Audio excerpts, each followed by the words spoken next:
학습자 여러분 안녕하십니까? 자, 여러분들 만나게 돼서 반갑습니다. 자, 이번 시간부터는 계리직 컴퓨터 일반에 관련돼서 같이 학습을 해보도록 할 텐데요. 자, 계리직은 2년에 한 번씩 시험이 진행이 되고 있는데 지난 2016년도에도 여러분들이 뭐 경험을 하신 분이라든지 아니면 응시하셨던 분들이 계실 거예요. 자, 그런데 시험 난이도를 보시면 상당히 난이도가 높아요. 그렇기 때문에 암기 위주의 학습을 하시면 절대 안 된다는 거. 그리고 학습자 여러분들이 이미 파악을 하셨겠지만 용어 자체들이 너무 많이 나오기 때문에 용어들에 대해서 이해를 하시면서 학습을 해 주셔야 돼요. 자, 그래서 그 점에 대해서 학습자 여러분들이 유의를 하시고 용어를 이해를 하시려고 하시면서 용어에 대한 개념들을 정확히 맥을 짚어가면서 학습을 해주시길 부탁을 드리겠습니다. 자, 그래서 이번 시간부터는 컴퓨터 일반에 관련돼서 같이 학습을 해보도록 할 텐데요. 자, 이 부분은 컴퓨터에 관련된 어떤 역사적인 그 내용에서부터 여러분들이 필수적으로 컴퓨터가 무엇인지 그리고 컴퓨터가 어떻게 구성이 되어 있고 명령어들이 어떻게 처리가 되는지를 정확히 이해를 해 주셔야 돼요. 자, 그래서 이 부분 같은 경우는 개념 위주로 학습을 해 주시되 서두에도 말씀을 드렸듯이 암기는 절대 안 된다는 것만 학습자 여러분들이 유념을 해 주시길 부탁을 드리겠습니다. 자, 그래서 제가 학습을 진행을 하면서 제가 핵심적인 부분만큼은 반드시 내용을 집어 드릴 테니까 학습자 여러분들도 그런 부분에 대해서는 정확하게 학습을 진행을 해 주시길 부탁을 드리겠습니다.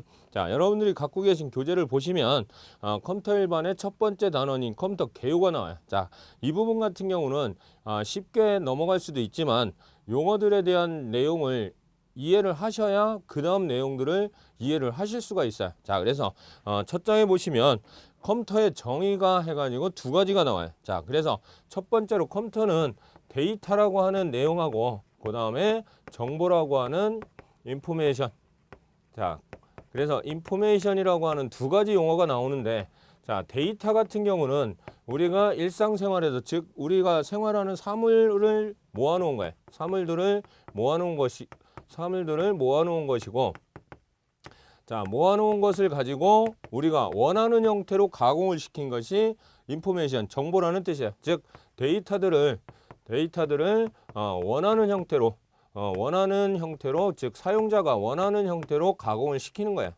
원하는 형태로 가공을 시킨 것이 정보라는 것. 자, 그래서 컴퓨터는 이 데이터를 가지고 원하는 형태로 가공을 시켜서 결과를 얻을 수 있도록 하는 것이 컴퓨터라는 뜻이에요. 자, 그래서 컴퓨터는 이런 두 가지 개념을 가지고 우리가 원하는 정보를 얻을 수가 있는데, 컴퓨터의 구성 요소를 보면 크게 구성 요소는 하드웨어하고 그 다음에 소프트웨어 두 가지로 구성이 된다는 뜻이에요. 자, 그래서 하드웨어 같은 경우는 말 그대로 컴퓨터 자체를 뜻하는 거예요. 자, 그렇기 때문에 말 그대로 하드웨어는 물리적인 구성 요소라고 볼 수가 있어요.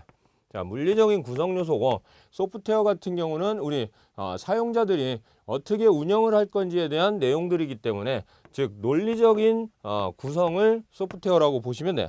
자, 그래서 하드웨어는 가장 중요한 중앙 처리 장치라는 것이 있고요.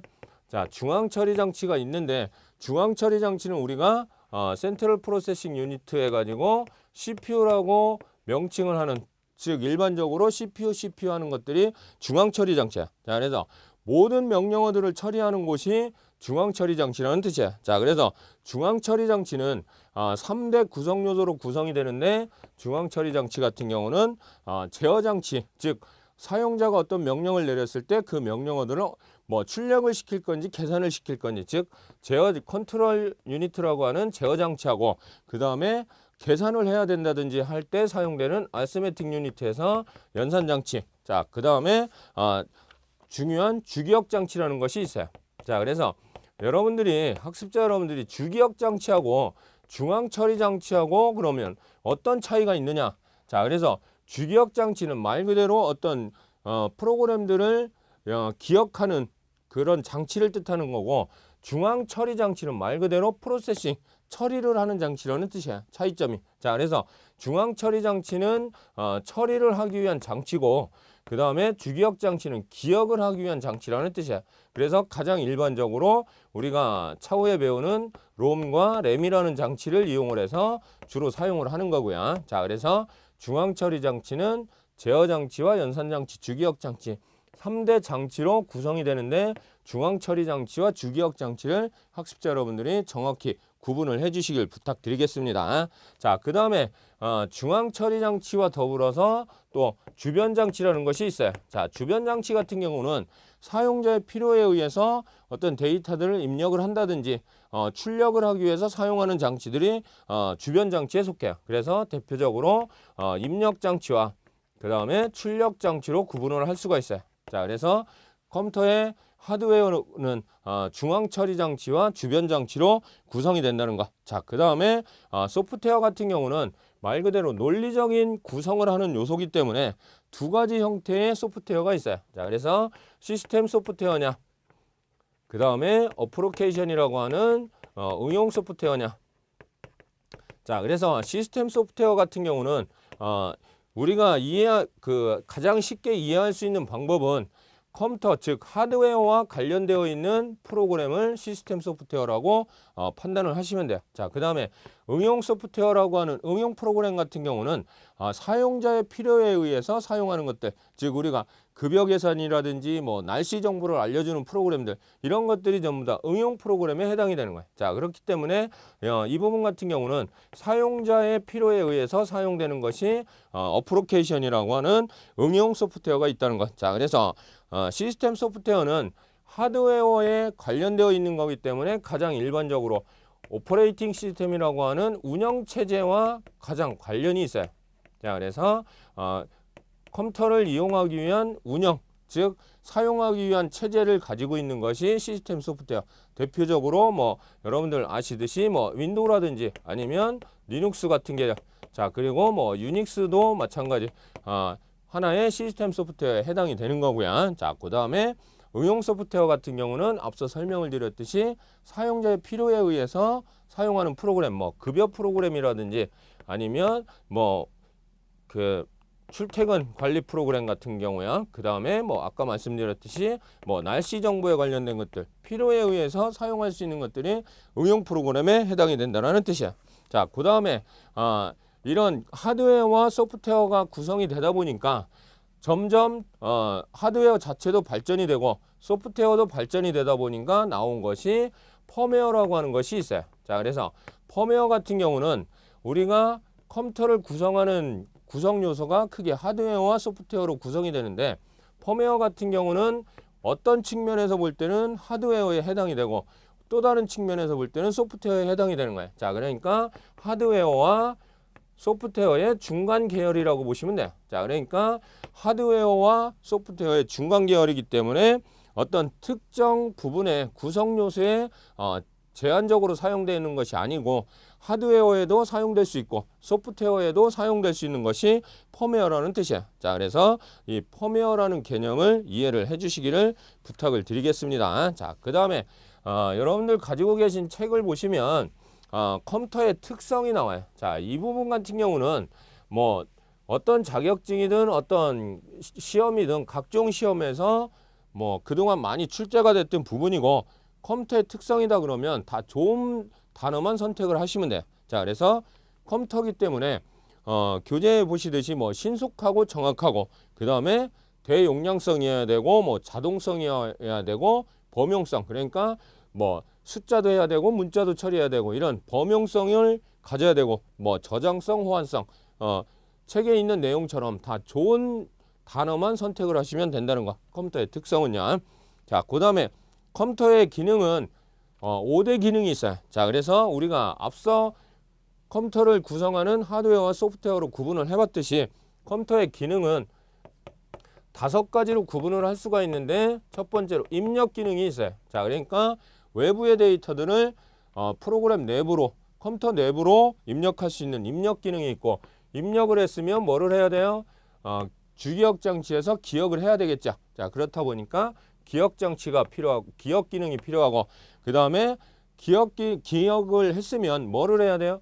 연산을 해야 되겠죠. 계산을 하든지 아니면 뭐 문자를 출력을 하든지, 그래서 연산 기능이 필요하고, 그 다음에 이런 입력이나 기억, 연산 같은 어떤 각각의 기능을 할 수 있도록 제어하는 제어 기능이 필요하고요. 자, 그 다음에 마지막으로 출력 기능해서 총 5가지의 기능이 필요한 것이 컴퓨터의 기능이라는 뜻이야. 자, 그래서 쉽게 컴퓨터의 5대 기능이라고 하고, 자, 그 다음에 기억장치 연산 기능, 그 다음에 제어 기능, 이 3가지를 3대 기능이라고도 해요. 자, 그래서 3대 기능과 더불어서 컴퓨터의 5대 기능에 대해서 유념을 해 주시고요. 자, 그 다음에 가끔 보면 시험에 컴퓨터의 처리 속도 단위가 출제가 될 때가 있어요. 자, 그렇기 때문에 단위 자체만 학습자 여러분들이 이해를 해 주시면 될 것 같아요. 자, 그래서 우리가 앞서서 중앙 처리 장치라고 하는 CPU 같은 경우는 CPU라고 했는데 말 그대로 센트럴 프로세싱 유니트에서 모든 명령어들을 처리할 수 있는 장치가 중앙 처리 장치라고 말씀을 드렸어요. 자, 이 중앙 처리 장치에서 사용하는 처리 속도인데 가장 대표적인 것이 MIPS라고 하는 MIPS. 자, 그래서 밀리언 인스트럭션 퍼 세컨드라고 해서 초당 실행 가능한 명령어 수를 나타내는 거예요. 자, 그래서 100만 단위가 기본이 되기 때문에 밀리언이라는 말을 붙여서 MIPS라고 한다는 거. 자, 그 다음에 플립스라고 해서 플로팅 포인트 오퍼레이팅 퍼 세컨드에서 말 그대로 초당 부동 소수점, 즉 실수형 연산을 할 수 있는 속도 단위가 FLOPS라고 하는 플로팅 포인트 퍼 세컨드라고 하는 개념이고요. 자, 그 다음에 CPU의 처리 속도를 나타내는 클럭 속도라는 것이 있어요. 자, 그래서 CPU가 1초 동안 발생할 수 있는 주파수를 클럭 속도라고 한다는 거. 그래서 우리가 보통 메가헤르츠 또는 기가헤르츠로 표현을 하는 개념이고요. 그 다음에 기가헤르츠 같은 경우는 CPU의 속도를 표현하는 단위인데 이 속도는 높을수록 처리 속도가 빠르다라는 뜻이에요. 자, 그래서 중앙 처리 장치의 처리 속도 단위 2가지만 학습자 여러분들이 유념을 해 주십시오. MIPS와 플롭. 자, 그래서 2가지 유념을 해 주시고요. 그 다음에 컴퓨터의 기억 용량 단위를 보시면 우리가 일반적으로 사용하는 숫자나 문자 이런 것들을 표현을 하는 것이 뭐 비트냐 바이트냐 구분을 해요. 자, 그래서 가장 적은 단위가 비트예요. 자, 비트는 0과 1로 구성이 되어 있는데 동시에는 표현을 할 수가 없는 거예요. 우리가 전기 스위치에서 보시면 온오프라고 하는 스위치가 하나에 같이 되어 있는데 그 2가지 기능을 표현을 못하듯이 0과 1은 오로지 한 가지 기능만 할 수 있는 것이 비트고요. 비트들이 모여서 바이트라는 것이 돼요. 자, 바이트는 보통 비트가 몇 개 모이냐면 8개가 모여서 하나의 바이트, 즉 문자를 처리할 수 있는 단위가 된다는 뜻이야.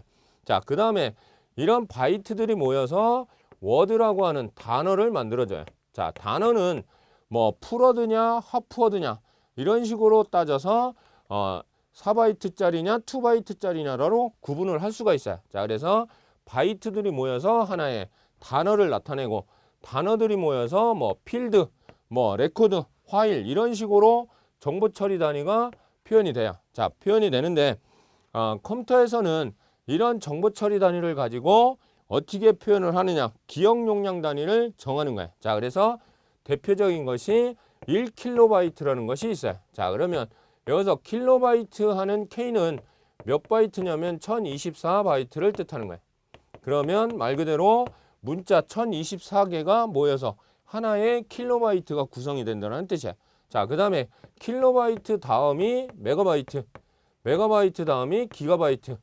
자, 그래서 순서대로 1024가 배수로 늘어난다고 보시면 돼요. 자, 그래서 메가바이트 같은 경우는 1024 곱하기 1024 하면 메가바이트 단위가 된다는 뜻이야. 자, 그래서 교재를 참고를 하셔서 킬로바이트에서 뭐 요즘은 보통 뭐 페라바이트까지 사용을 하는데 그 순서를 유념을 해 주시기를 부탁을 드리겠습니다.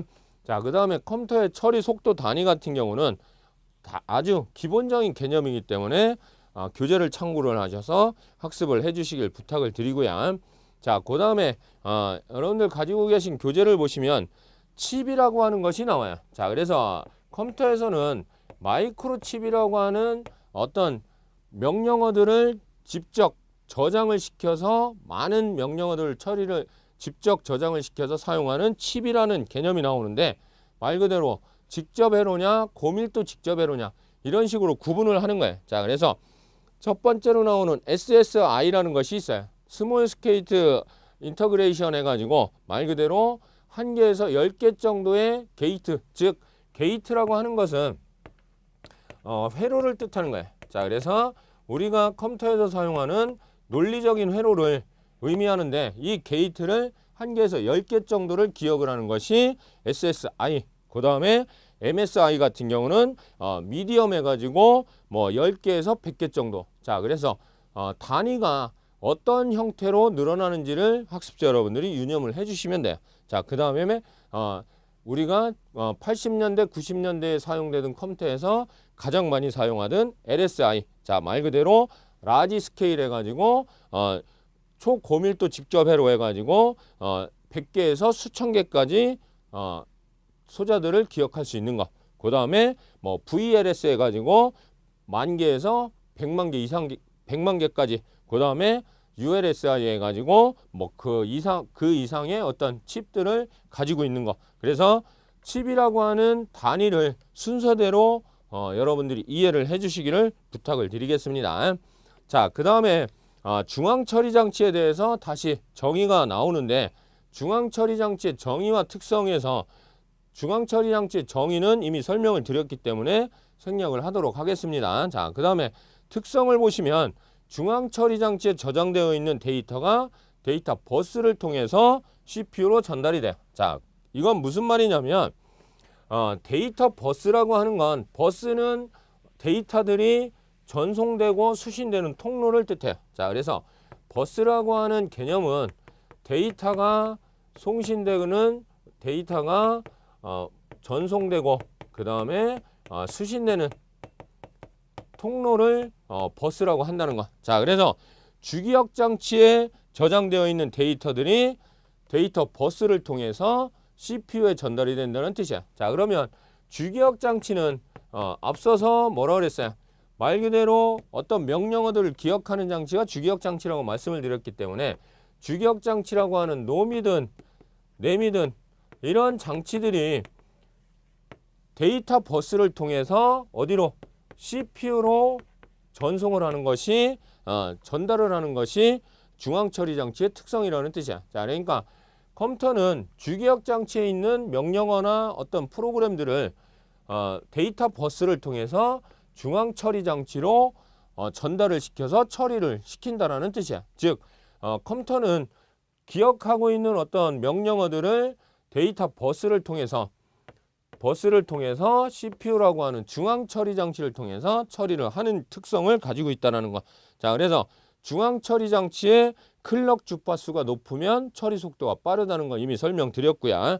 그 다음에 소수점이 있는, 즉 우리가 실수값을 계산하는 소수점이 있는 산술 연산이 많은 경우에는 속도 증가를 위해서 보조 처리가 필요한데 현재는 컴퓨터 성능이 많이 향상이 되고 그러다 보니까 거의 사용을 안 하다시피 하는데 한 20년 전만 해도 컴퓨터를 구매를 하고 판매를 할 때도 보면 코프로세서라고 하는 수치 연산 기억 장치가 있어요. 수치 연산 기억 장치가 있는데 이 장치를 보조적으로 필요하다는 뜻이에요. 언제?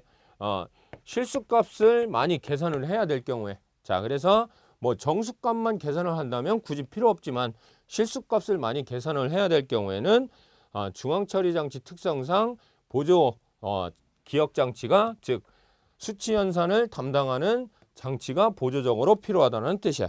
자, 그 다음에 마이크로 프로세서라는 용어가 나오는데 마이크로 프로세서는 말 그대로 연산 장치, 제어 장치, 그리고 레지스터가 한 개의 트랜지스터, 즉 반도체에 내장되어 있는 장치를 마이크로 프로세서라고 하는 거예요. 자, 그래서 마이크로 프로세서에는 세 가지의 기능을 집적시킨 거라고 보시면 돼요. 그래서 앞서서 칩이라고 하는 것이 어떤 기능을 집적시킨 개념 해가지고 VLSI, LSI 이런 개념을 학습을 하셨어요. 자, 그렇다면 이 칩에게 여러 가지 명령들을 저장을 시켜 놓은 것이 마이크로 프로세서인데 마이크로 프로세서는 말 그대로 제어 장치, 연산 장치, 그 다음에 레지스터라고 하는 세 가지. 자, 레지스터도 하나의 임시 기억 장치야. 자, 이 기능을 집적을 시켜놓은 거예요. 어디에다? 트랜지스터에다가. 자, 그래서 하나의 칩에다가 이 세 가지 기능을 할 수 있는 장치를 집적을 시켜놓은 것이 마이크로 프로세서라는 거야. 자, 그래서 이 마이크로 프로세서는 CPU 기능을 대규모 집적회로, 즉 LSI에 탑재한 장치로 산술 연산과 논리 연산을 담당을 하는 부분이야. 자, 그래서 산술 연산과 논리 연산이라고 하는 것은, 산술은 말 그대로 수학적인 연산이야.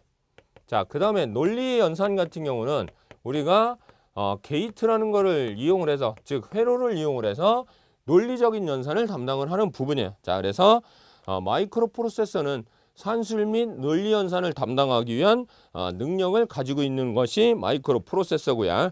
자, 그 다음에 클럭 주파수와 내부 버스의 폭으로 성능을 평가를 할 수가 있고요. 그 다음에 개인용 컴퓨터에서는 중앙 처리 장치로 사용이 되고, 설계 방식에 따라서 RISC하고 CISC 두 가지로 구분을 할 수가 있다는 거. 자, 그래서 마이크로 프로세서는 우리가 지금 여러분들이 가지고 계신 책에서 봤듯이, 교재에서 봤듯이 마이크로 프로세서를 뭐라고요? 중앙 처리 장치. 자, 그래서 CPU라고 하는 중앙 처리 장치라고 한다는 것을 유념을 하시고, 중앙 처리 장치로 사용이 되는데 설계 방식에 따라서 딱 두 가지로만 구분이 돼요. 자, 그래서 RISC냐 CISC냐 두 가지로 구분을 할 수가 있고요. 자, 그래서 RISC 같은 경우는 말 그대로 CPU 안의 명령어를 최소로 줄여서 단순하게 만든 프로세서가 RISC예요. 자, 그래서 리듀스라고 하는 말 그대로 명령어들을 축약시킨 거예요. 최소로 줄여서 단순화시킨 프로세서가 RISC고요. 자, 그래서 RISC 같은 경우는 명령어들을 최소한 축약을 시켜놓은 거기 때문에 어떻게 한다고요? 복잡한 처리는 하드웨어가, 즉 중앙 처리 장치가 하는 것이 아니고 누가 할까요? 대신 소프트웨어가 하는 거예요. 자, 그런 다음에 소프트웨어가 할 수 있도록 하고 명령 세트를, 즉 명령어들을 최소화시켜 놓은 것이 RISC고, 그 다음에 명령어들은 대부분 길이가 고정되어 있는 고정적인 길이고, 그 다음에 완머신 사이클에서 사용이 된다는 거. 자, 그러니까 하나의 명령어만 처리할 수 있는 사이클에서 사용하는 것이 RISC에. 자, 그 다음에 여러분들 교재에 보시면 로드와 스토어라는 용어가 나오는데, 로드 같은 경우는 말 그대로 주기억 장치에 있는 내용을 어디로? 주기억 장치에서 중앙 처리 장치로 불러들이는 것이 로드예요. 그 다음에 반대로 스토어라고 하는 개념은 중앙 처리 장치에 있는 것을 주기억 장치로 보내서 기억을 시킬 수 있도록 하는 것이 스토어. 자, 그래서 RISC 같은 경우는 로드와 스토어라는 두 가지의 액세스 기능을, 즉 액세스는 처리예요. 처리하는 기능으로 한정되어 있고, 어드레싱 모드, 즉 어드레싱은 데이터가 저장되어 있는 번지수를 가지고 있는 것이 어드레싱이에요. 자, 그래서 어드레싱 모드가 적어서 와이어드 로직을 많이 이용을 한다는 거. 자, 그래서 RISC 같은 경우는 로드와 스토어 기능으로 제한이 되어 있는 마이크로 프로세서가 RISC고요.